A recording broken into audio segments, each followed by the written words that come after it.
a report uncovered how officers in the Metropolitan Police were routinely guilty of misogynistic behaviour.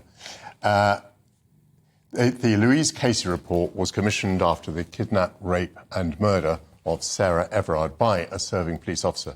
The new Metropolitan Police Commissioner, Sir Mark Rowley, admitted that hundreds of racist, women-hating and corrupt officers are still in the ranks. He said, "There must be hundreds who are behaving disgracefully, undermining our integrity and need ejecting." Also this week, the film She Said, which centres on the journalistic investigation into the sexual crimes of film producer Harvey Weinstein, was premiered at the British Film Festival. That investigation is credited with raising the profile of the Me Too movement in 2017. But does the Casey report reveal that little has changed since Me Too began? Martin Daubney is the former editor of Loaded magazine and former deputy leader of the Reclaim Party, and Rebecca Reid is a columnist for the Telegraph Women's section. Rebecca, how depressed are you after all we've been through with Me Too to read the Casey report on the Metropolitan Police? I mean, I'm fundamentally disappointed by the police in general on lots of levels. I think they're sort of failing everybody because some people feel they're too woke and some people feel they're massive misogynists, but no one feels pleased. Generally speaking, I think the problem with the Me Too movement is that it was focused around the entertainment industry, and things are better in the entertainment industry. They have intimacy coordinators, there's much more education about what is and isn't appropriate behaviour on sets, etc. But that's one specific kind of workplace. Your average woman who is not working in Hollywood has not yet felt the benefit of any kind of improvements as a result of Me Too.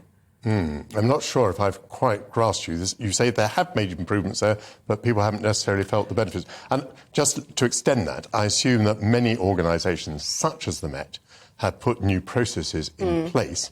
But the question is whether these processes are real or fictitious, really. Yeah, and I think in terms of the entertainment industry, it does make a difference because they used to literally get actors to perform sex scenes unchoreographed and just say, do what you feel is right. That's a bizarre thing to have to do at work, but that's a very specific industry. Most of us don't work in that industry. Most of us aren't expected to do that at work, thankfully. In terms of the Met, I think they fall into the same trap as a lot of companies, which is that they now make everybody watch a 23-minute video about harassment, and then they're like, that is our job done. And unfortunately, watching a 23-minute video about harassment doesn't stop people from perpetuating behaviours that have been ingrained lifelong. And I think there's a general issue with masculinity. One of the things that Martin and I have always agreed on is that the death of lads' mags is a genuine tragedy because it's one of the places where boys used to get information about how to interact with women and used to be able to see a small amount of nudity or women in bikinis, as opposed to now where something like 30% of 11-year-olds have seen hardcore porn. Do you have any idea whether a very young woman who, wishes to become a star in Hollywood, do you have any idea at all whether she might be subjected to the same, what should we say, temptation as happened in days of yore? Do you think it's changed at that level? I think it has because not for good reason, but I think executives are very scared of being Weinsteined, therefore don't take meetings alone with young women anymore. So that is better. So it's not for morally good reasons, but it is an improvement. The people I know who work in the entertainment industry say that it is definitely better for them. But lots of people I know who work in other industries have still felt that they need to be flirty and friendly at the absolute least to senior men in order to not be perceived as difficult and unfriendly.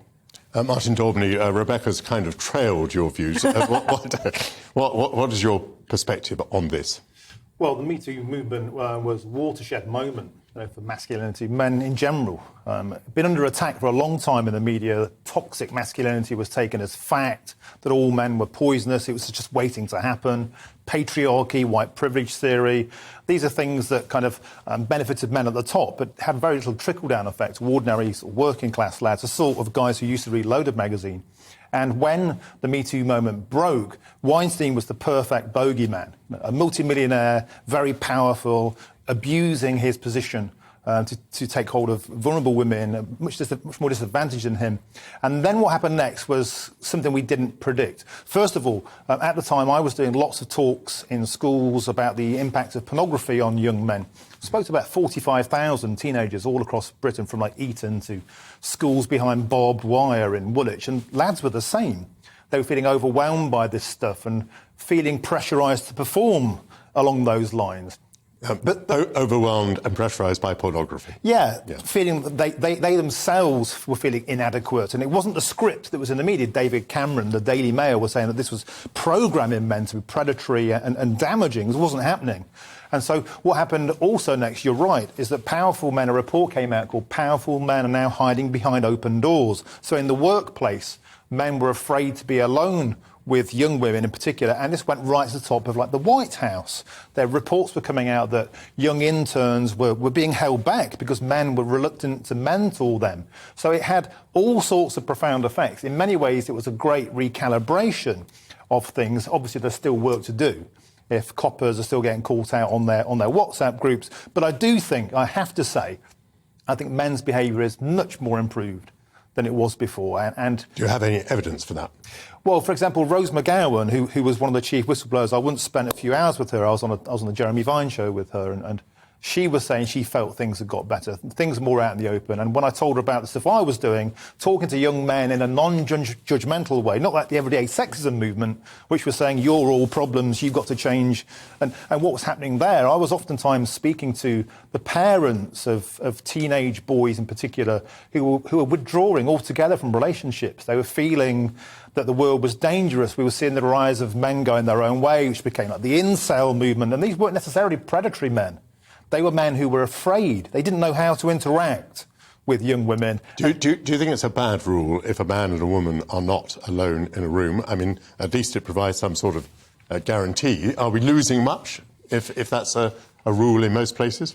Yeah, I think one of the casualties of Me Too, which was perhaps inevitable, was a casualty of trust and a casualty of professional intimacy, not in the sexual sense, but in a sense of becoming aligned with somebody of the opposite sex without there being a sexual motive.